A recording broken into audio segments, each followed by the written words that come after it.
A few operatic pieces led into the annual Magnitsky Human Rights Awards in London. Puccini's Tosca's fight to save her lover from torture and tyranny set the scene for an emotional evening to honor love, loss, and perseverance.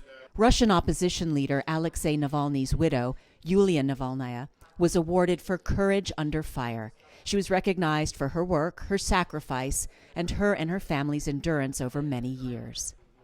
Alexei Navalny died in an Arctic penal colony in February. His family and colleagues believe that he was poisoned. He was reportedly supposed to be part of the summer prisoner exchange that freed Russian opposition activist Vladimir Kara-Murza, among others.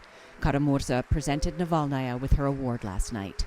Sergei Magnitsky was a Russian lawyer and tax advisor who exposed corruption by Russian government officials while representing Hermitage Capital Management, an investment fund founded by William Browder. Magnitsky was arrested in 2008.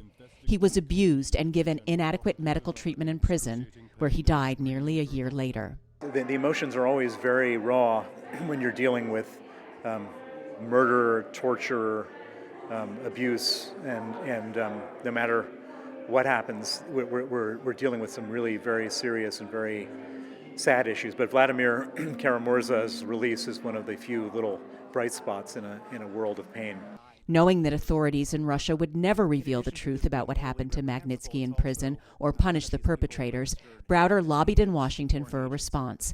The result was the Magnitsky Act, passed by the U.S. Congress in 2012, which provided the basis for freezing the assets and banning travel of those deemed responsible for Magnitsky's death.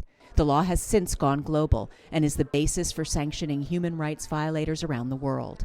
And the Magnitsky Human Rights Awards are for those standing up to them. We bring together heroes from all over the world, and they become a community with each other and share technologies and share support. And so it's become like my hope is eventually like the Nobel Prize for Human Rights. Among those attending the November awards ceremony was Marina Litvinenko, whose husband, Alexander, a former Russian security service officer turned prominent Putin critic, died in London in 2006 after apparently being poisoned by radioactive polonium. From one side, I'm really disappointed. Death of my husband didn't make people aware how this regime dangerous.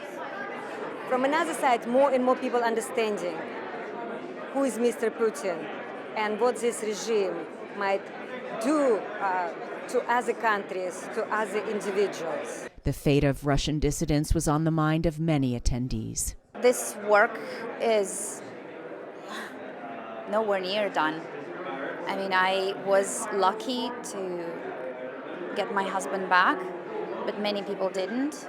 One of the awardees tonight, Yulia Navalnaya, lost her husband, who was murdered in Russian prison. And there are hundreds and hundreds of political prisoners behind bars today in our country, and they need our support and solidarity. Next on the agenda, Russian opposition leaders are gearing up for a significant anti-war march this weekend in Berlin. Amy Kellogg, VOA News, London.